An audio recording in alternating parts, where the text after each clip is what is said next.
வியானா வந்து கன்டினியூவா வந்து பார்த்தீங்கன்னா, ஃபைனலிஸ்ட்ட வந்து அட்டாக் மோட்லயே வந்து ஒரு சில விஷயங்கள் வந்து பண்ணிகிட்டுருக்காங்க. இப்போ வந்து பார்த்தீங்கன்னா, என்னாச்சு அப்டின்னா, அந்த கிளீனிங் பண்றது, வெஷல் வாஷ் பண்றது, குக்கிங் பண்றது, இது எல்லாமே வந்து ப்ராப்பரா எல்லாருமே பிரிச்சு பண்ணணும் அப்டின்னு சொல்லி இவங்க பிளான் பண்ணியிருக்காங்க.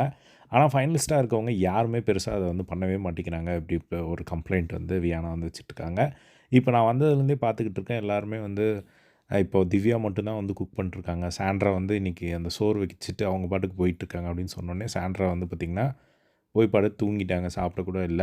அதுக்கப்புறமா இந்த சைடு வந்து வெஷல் வாஷிங்லாம் யாருமே ப்ராப்பரா பண்றதில்ல. நாளைக்கு எல்லாரையும் உட்கார வச்சு ஒழுங்கா அட்ரஸ் பண்ணி பண்ண போறோம். அப்படிங்கிற மாரி வந்து இப்போ வியானா வந்து சொல்லிட்டு இருந்தாங்க. அப்போ திவாகர் கிட்ட வந்து புலம்பிட்டு இருந்தாங்க. இந்த மாரி இவங்க என்னமோ இவங்க 6 பேர் இவ்வளோ தூரம் வந்திருக்காங்க அப்படின்னா, இந்த 20 கண்டஸ்டன்ட் தான் காரணம். இவங்களே அப்படியே ஏதோ வந்த மாரி ஓவரா வந்து பண்ணிக்கிட்டு இருக்காங்க. இவங்க பண்ணுறதே வந்து எனக்கு பிடிக்கல. நாளைக்கு எல்லாரும் ஒழுங்கா வேலை பண்ணணும். இவங்க ஏதோ நம்மள பார்க்குற விதமே வந்து நம்ம ஏதோ வேற எங்கேயோ வந்து வந்த மாரி வந்து பார்த்துக்கிட்டு இருக்காங்க. அது வந்து எனக்கு சுத்தமா பிடிக்கவே இல்ல அப்படின்னு சொல்லிட்டு கன்டினியூவா விடாம வந்து வியானா வந்து பார்த்திங்கன்னா, ஒரு கம்ப்ளைண்ட்டா வந்து வச்சுட்டே இருந்தத வந்து பார்க்க முடிஞ்சது. ஸோ ஃபர்ஸ்ட் வந்து இத கானா வினோத் கிட்ட வந்து சொன்னாங்க. இந்த மாரி திவ்யா கிட்ட சொல்ட்டாங்க. இந்த மாரி நாளைக்கு அட்ரஸ் பண்ண போறேன். இத எல்லாரும் வேலை செய்யணும் ஈக்குவலா அப்படின்னு சொல்லி. அதுக்கப்புறம் கானா வினோத்ட்டயும் போய் சொல்லியிருப்பாங்க போல. அதுக்கப்புறம் விக்ரம் வந்து அங்க நின்னுட்டுருந்தாரு. அப்போ விக்ரம் கிட்ட வந்து சொல்றாங்க, இந்த மாரி நாளைக்கு இது மாரி பண்ணணும் அப்படின்னு சொல்லி. அப்போ விக்ரம் வந்து பின்னாடி திரும்பி அப்படி இப்படி பார்க்குறாரு.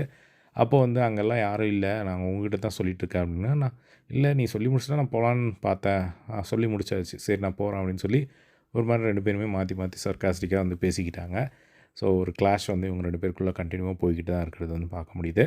ஸோ இதுதான் வந்து காட்டுனாங்க. ஸோ இத பத்தி உங்களோட ஒப்பீனியன் காமெண்ட் பாக்ஸ்ல ஷேர் பண்ணுங்க. இதே மாரி பிக் பாஸ் அப்டேட் தெரிஞ்சுக்க நம்மளோட சேனல சப்ஸ்கிரைப் பண்ணி சப்போர்ட் பண்ணுங்க. தேங்க்ஸ் ஃபார் வாட்சிங். பை.